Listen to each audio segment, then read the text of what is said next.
आसंता जनवरी 3 रु 8 तारिख जाए राजस्थान जयपुर ठार अनुष्ठित होगाकु 67तम जातीय विद्यालय कबाड़ी प्रतियोगितार भाग नेबाई यात्रा कर कुकुड़ाखंडी ब्लॉक कुसुमी ओडिशा आदर्श विद्यालय छात्री तेजस्विनी राउत।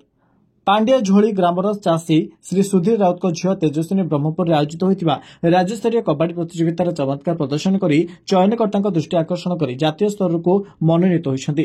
तेजस्विनी पांडिया झोली ग्रामर प्रथम झील अटंती जी जातीय स्तर क्रीड़ा भाग नेबाई यात्रा कर जातीय स्तर में से भल प्रदर्शन करेंगे जिला शारीरिक शिक्षा निरीक्षक भागीरथी स्वाई आदर्श विद्यालय कुसुमेर शारीरिक शिक्षा शिक्षक मधुसूदन मिश्र भारतरत्न अध्यक्ष जगन्नाथ महाराणा आशा प्रकाश कर।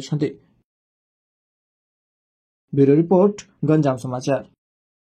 गंजाम समाचार आपणकर लेटेस्ट खबर पई लाइक शेयर सब्सक्राइब एवं फॉलो करंतु।